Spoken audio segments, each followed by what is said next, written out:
Hello बच्चों, चलिए आज हम लोग नए टॉपिक से स्टार्ट करते हैं। That is the strength of acid and bases. हमारे पास डिफरेंट एसिड हैं, लेकिन हमें कैसे पता चलेगा कौन सा एसिड स्ट्रॉन्ग है, कौन सा वीक है, किस बेसिस पे इसको करते हैं।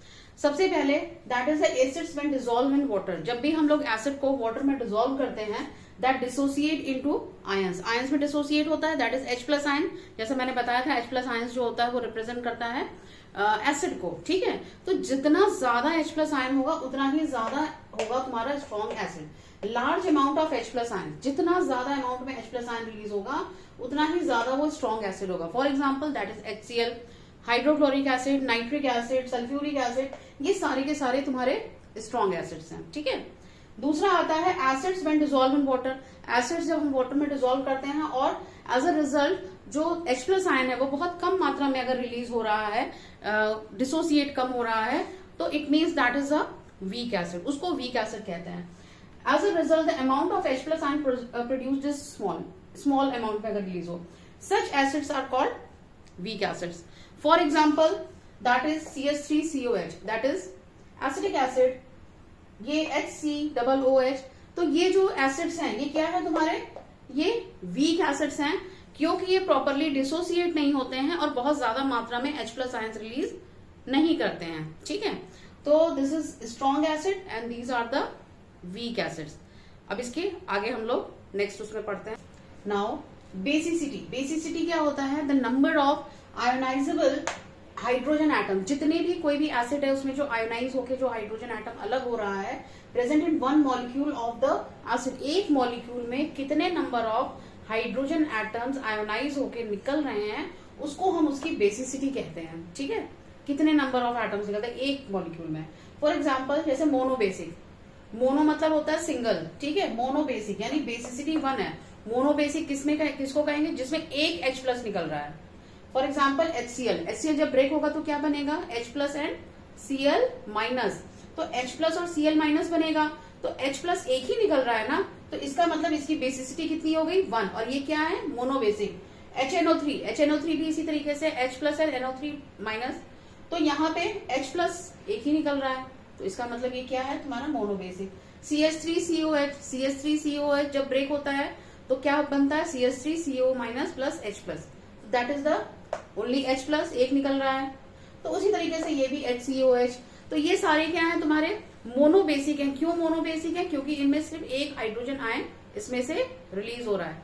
उसी तरीके से आता है तुम्हारा डाइबेसिक। डाइबेसिक क्या होता है, जिसकी बेसिसिटी 2 हो। डाई मतलब 2, बेसिसिटी 2 होने का मतलब 2 हाइड्रोजन आयंस निकल रहे हैं, 2 हाइड्रोजन आयंस निकल रहे हैं। जैसे H2SO4, H2SO4 ब्रेक होगा तो क्या बनेगा, 2H plus plus SO4 2 minus. ठीक है, तो इसमें से 2 हाइड्रोजन आयंस निकलेंगे, तो ये इसका बेसिसिटी कितनी हो गई, 2 हो गई।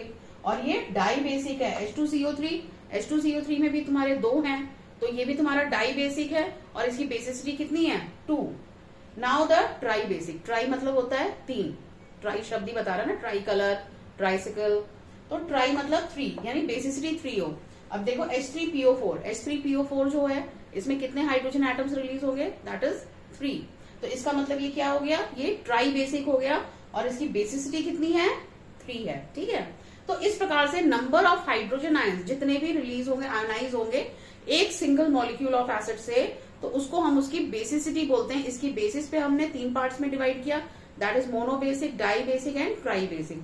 मोनोबेसिक में बेसिसिटी 1 होती है, डाई बेसिक में बेसिसिटी 2 होती है, ट्राई बेसिक में बेसिसिटी 3 होती है। ठीक है, अब हम लोग पढ़ते हैं strong bases and weak bases. अभी हमने strong acid and weak acids पढ़ा था, अब हम लोग पढ़ेंगे स्ट्रॉन्ग एंड वीक बेसिस।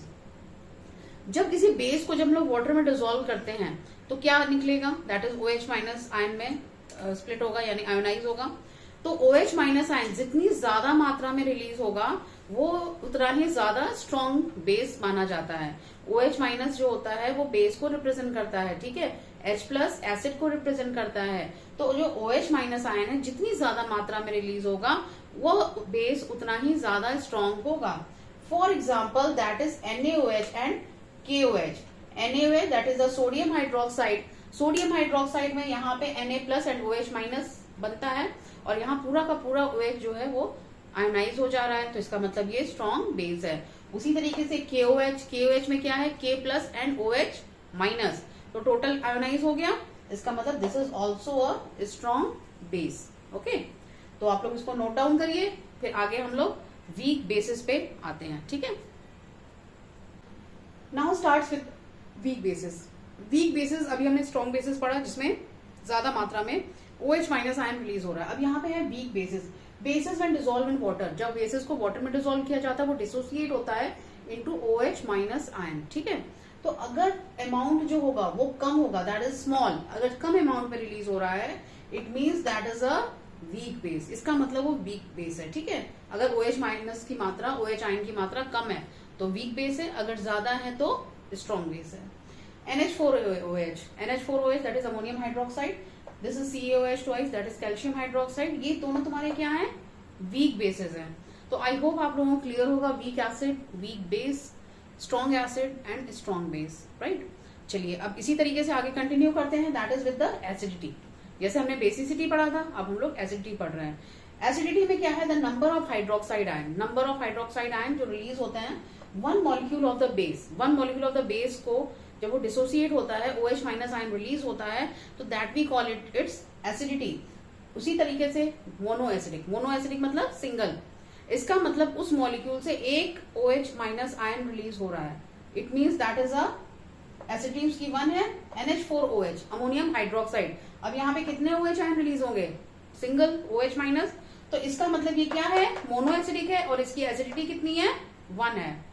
उसी तरीके से CaOH twice that is calcium hydroxide, calcium hydroxide के पास OH माइनस आयन कितने हैं, 2, 2 हाइड्रोक्साइड्स आयन है, तो इसका मतलब ये क्या है, डाई बेसिक है, और इसकी एसिडिटी कितनी हो गई, 2 एसिडिटी हो गई। ठीक है, तो नंबर ऑफ हाइड्रोक्साइड आयन जितने रिलीज होते हैं उसी की बेसिस पे हम उसकी एसिडिटी डिफाइन करते हैं। अगर सिंगल है तो दैट इज उसकी एसिडिटी 1 है, अगर डबल है तो उसकी एसिडिटी 2 है। ठीक है, आई होप अब आप लोगों को क्लियर होगा। ठीक है, अब आप इसको नोट डाउन करिए और हम लोग नेक्स्ट टॉपिक में पढ़ेंगे दैट इज pH, और उसके बाद वहीं से कंटिन्यू करेंगे। Okay, bye bye.